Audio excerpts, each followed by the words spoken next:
Yeah, whatever. We start with Coach Rhule. Bring a few players in here. We'll have a few players out in the field there too.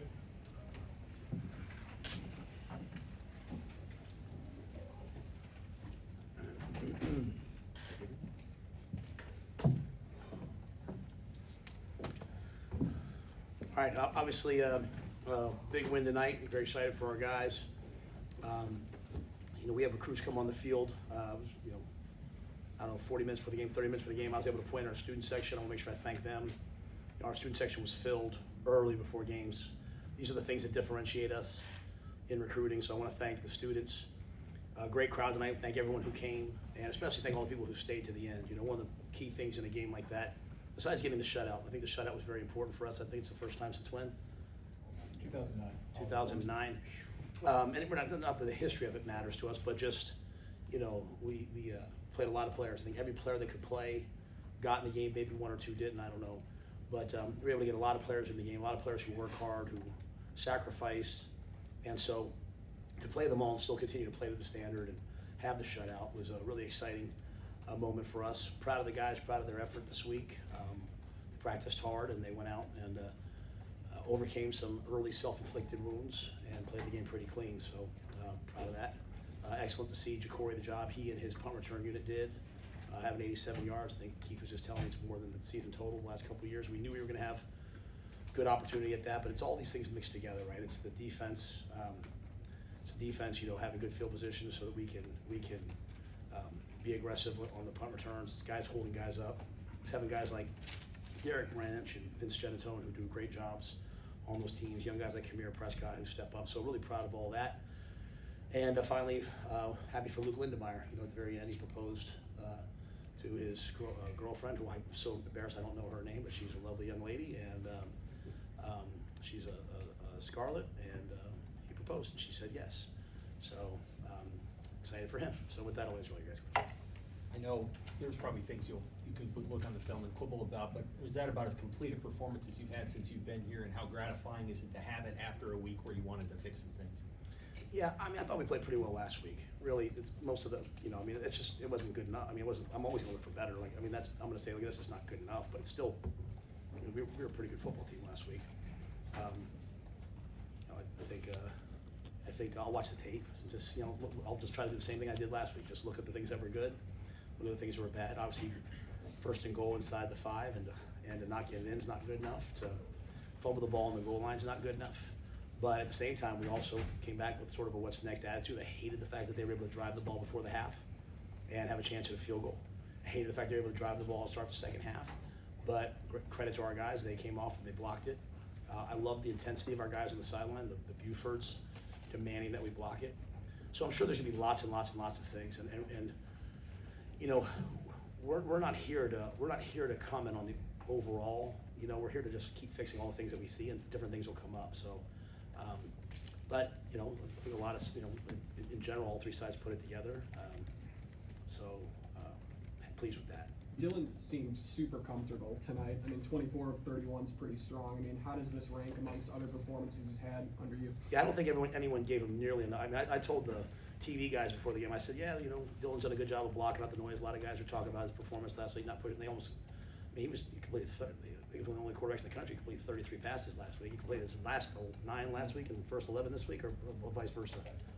Last 11 last week and first 9 this week. I think he was superb last week. I thought early on, to be quite honest, his feet were a little bit out of whack. I thought Dana did a good job of getting him in phase, and I thought he was in command. Anytime we can throw the ball this many times and not have to worry about throwing it in interceptions, I think we feel really good about it. I think everyone has to get used to the fact that when Dylan plays really well, I don't want to see a ton of wow plays. Mm-hmm. I don't want to see him run around throwing the ball sideways. I want to see him play quarterback. And what Dylan's doing is he's playing quarterback. He's elite before the snap. And I just hope everyone, across the country appreciates it the way I know most of you guys do. He's just getting us in the right play, making the right check. There's not a lot of things that are off. And most of playing quarterback happens actually before the snap.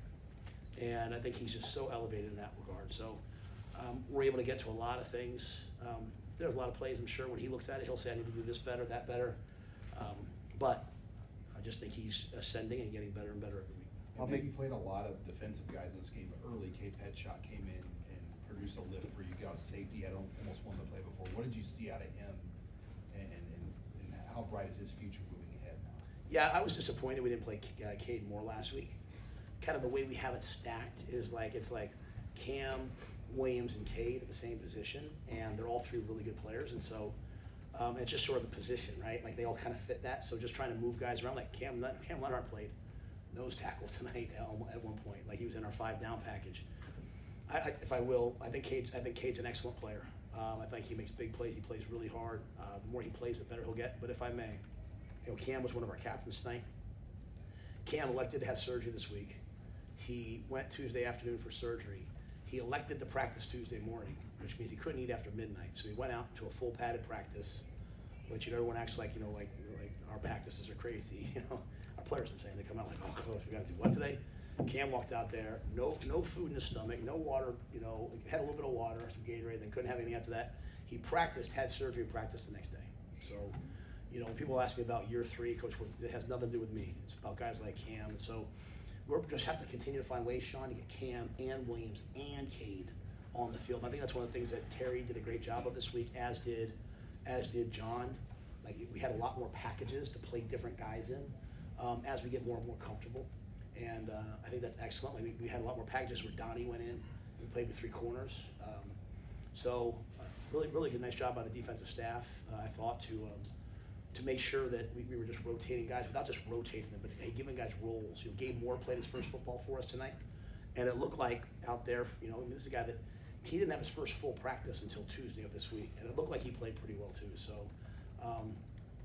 looking forward to those guys just continuing to ascend and improve.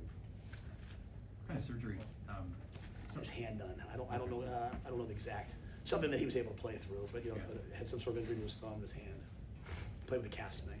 How much can it help guys' confidence when it is a night of first for a lot of things, like Quinn Clark's first touchdown, Makai's first touchdown? Yeah, a lot of guys did think for the first time and what that can do for him going forward. Yeah, well, Quinn, for me, I think that's a special Husker moment there. Obviously, his father, great player here, passed away. Never forget when we offered him, Coop and I were in the end zone at a camp, and he just kept running around. I was like, Rashawn and Damon and a bunch of guys that kept sending me his tape. And I said, we'll get him to camp. He came to camp, and he's running around, this big athlete. I remember walking up finally and being like, because we were in Memorial, we were in the north end of Memorial. I said, well, where's your mom? He said, she's right there. Ironically enough, she was standing there. I said, walk over here. And we offered him a scholarship in the end zone at Memorial Stadium. And, just think about, his father not being there, but probably looking down on him in a place that meant a lot to him. And so, he scored that touchdown. Me, like, I'm the most, like, non-celebrant. I yelled at Dane, like, go get that ball.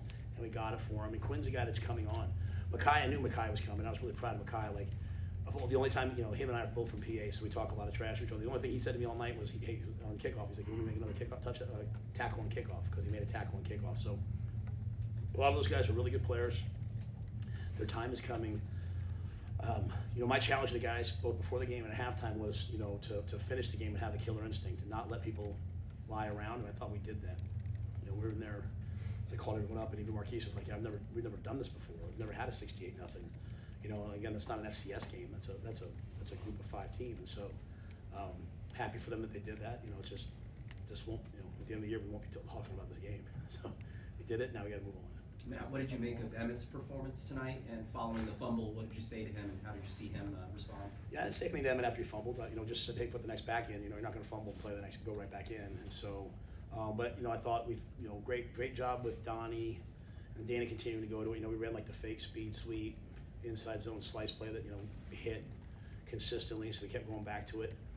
Thought Emmett was excellent there. One of the things I loved about what Emmett did tonight that I saw, I don't like to comment too much on the football until I watch the tape, but most times when he breaks out, he looks to cut it back, and tonight you saw him trust his long speed and make long runs.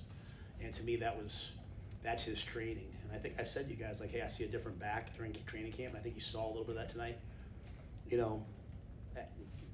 He fumbled. We put the other guys in. As the ball got down near the goal line, I said, hey, put him back in. Like, he just want to make sure he knows, like, we can't do that. And it's not the result. It's, we go to 5 points of ball security. We go to the X factor.